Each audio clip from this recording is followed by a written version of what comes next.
तो now suppose करिए कि 5 शेयर आपने ऑलरेडी एंट्री बना ली। अब 5 का रिजल्ट क्या हुआ, सपोज 20 दिन के अंदर, आफ्टर 20 डेज और आफ्टर 10 डेज, मान लीजिए आफ्टर 10 डेज 5 में से जो 3 है वो प्रॉफिट में है, एक एक लॉस में है, ठीक है, और एक ब्रेक इवन पे, मतलब ना लॉस है ना प्रॉफिट है। तो अब पहली चीज़ तो जो प्रॉफिट में है वो कितना प्रॉफिट, आपका टारगेट अचीव किए कि नहीं किए। टारगेट अचीव किए हैं तो आप प्रॉफिट बुक करोगे। टारगेट नहीं अचीव किए हैं, प्रॉफिट में फिर भी हैं, तो आपको लगता है कि फिर भी आरएसआई ऊपर चला गया है या मैकडी का लेवल दिखा रहा है कि सेलिंग हो सकती है, तो वहाँ से एग्जिट बना लो आप। जो लॉस में है उसका लॉस, अगर स्टॉप लॉस हिट हो गया है तो उसको लॉस बुक कर लो। लॉस बुक करने के बाद रीशफलिंग कर सकते हो, ठीक है। और सिमिलरली जो एक ब्रेक इवन पे चल रहा है उसमें वेट करना है अपने को 30 डेज पूरा होने का। और फिर भी 30 डेज पूरा होने के बाद भी आपको लगता है कि आप एग्जिट कर सकते हैं तो एग्जिट कर जाएंगे हम लोग वहाँ पे, ठीक है। तो ये मोटा मोटा एक स्ट्रक्चर हो गया। अब एक इम्पॉर्टेंट चीज़ जो मैंने बताई थी आपको कि रीबैलेंसिंग जो होती है, तो उसमें काफ़ी क्वेश्चन था कि रीबैलेंसिंग कैसे करते हैं, वो एक चार्ट बता दीजिए सर कैसे कर सकते हैं उसको। तो वहाँ पे भी मैं आपको दिखा देता हूँ कि रीबैलेंसिंग मैंने ऑलरेडी लगा रखा है।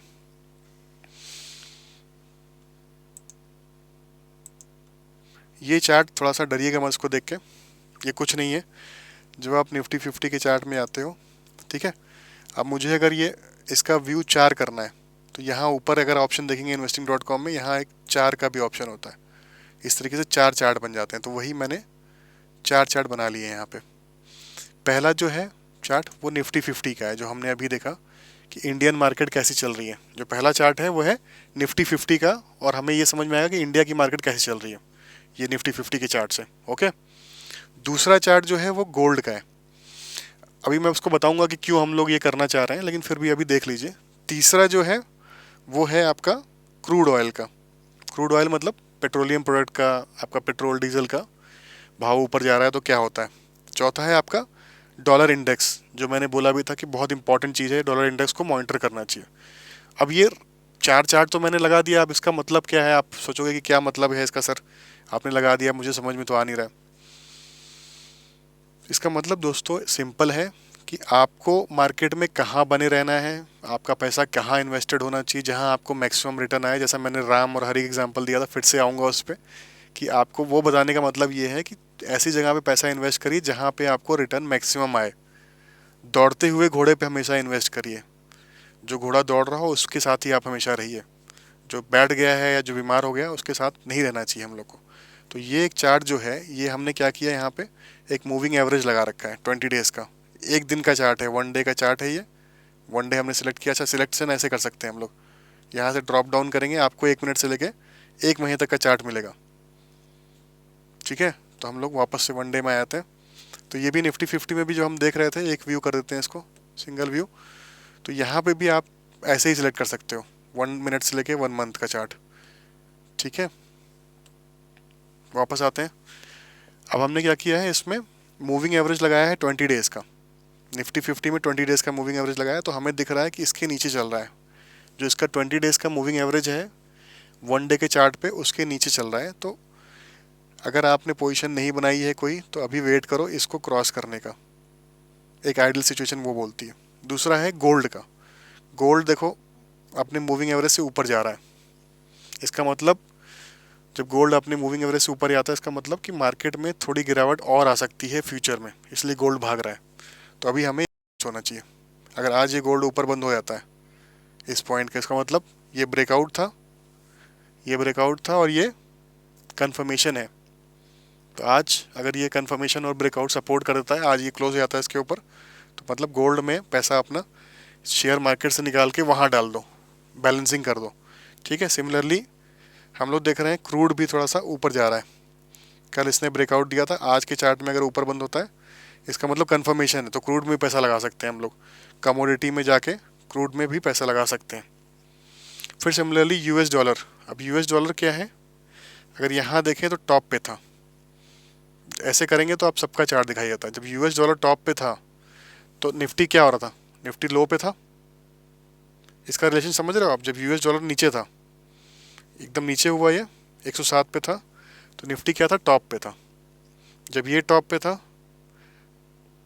तो निफ्टी बॉटम पे था। और सिमिलरली बाकी लोग क्या कर रहे थे, बॉटम पे था गोल्ड भी, ये देखिए यहाँ पे लाइन दिख रही है आपको, और ये भी बॉटम पे था।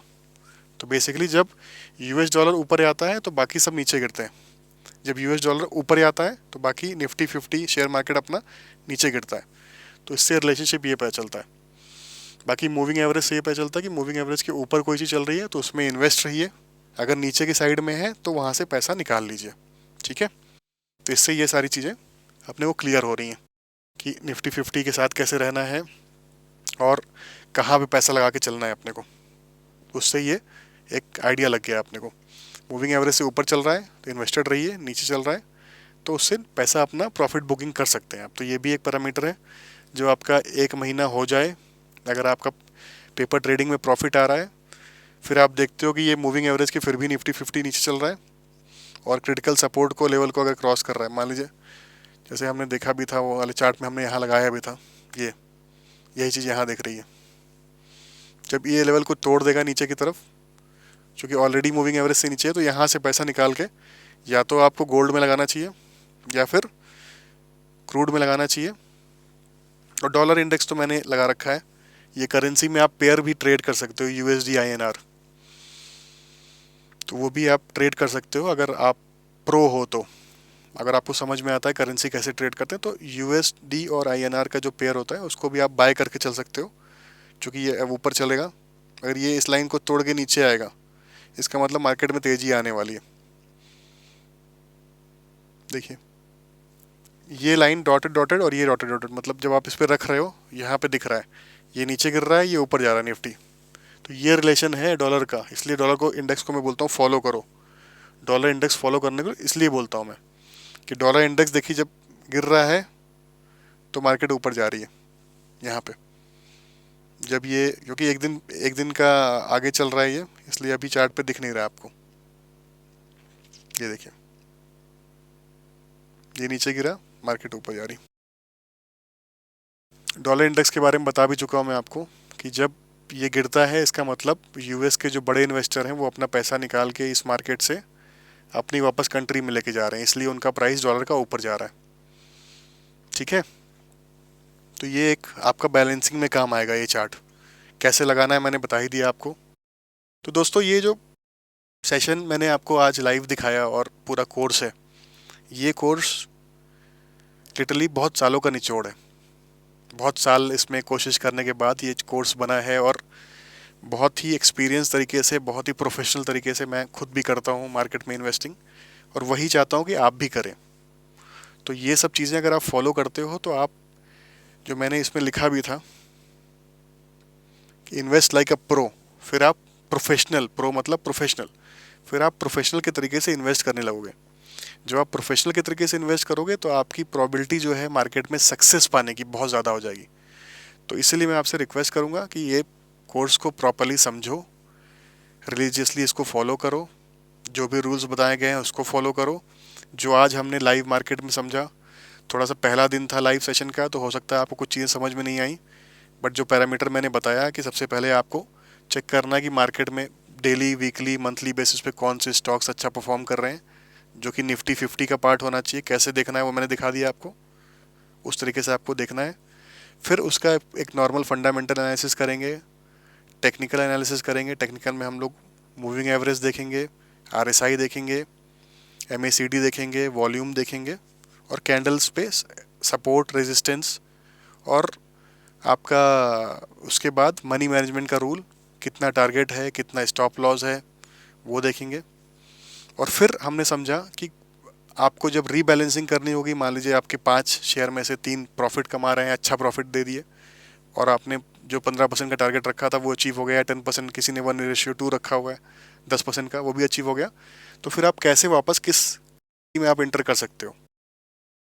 ठीक है, रीबैलेंसिंग कैसे करते हैं वो भी बता दिया आपको। तो ये एक बेसिकली बहुत इंपॉर्टेंट चीज़ों का निचोड़ मैंने आपको दे दिया है।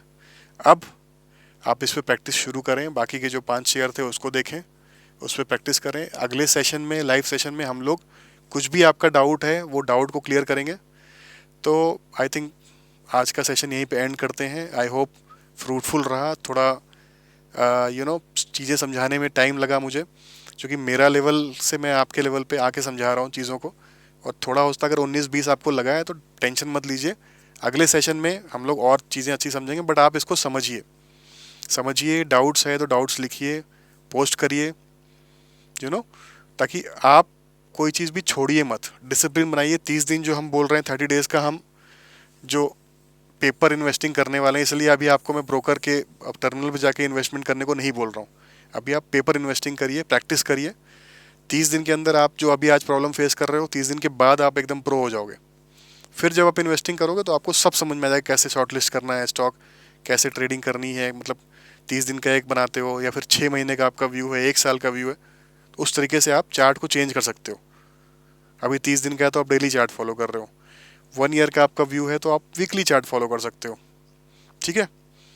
बेसिक क्या है इसमें, कैंडल का मूवमेंट, रेजिस्टेंस, सपोर्ट, ठीक है, वो सब आइडेंटिफाई करना। फिर आपका money management, stop loss, target, ये सब चीज़ों पे आपकी पकड़ बन गई और आप रिलीजियसली डिसिप्लिन के साथ, फिर मैं इसको हाईलाइट कर रहा हूँ जो मैंने अपने कोर्स में भी नीचे वाला पॉइंटर पे हाईलाइट कर रखा था, डिसिप्लिन।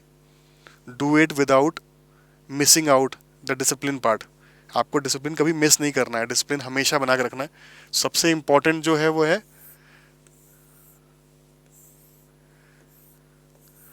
डिसिप्लिन, पर सबसे इंपॉर्टेंट डिसिप्लिन है।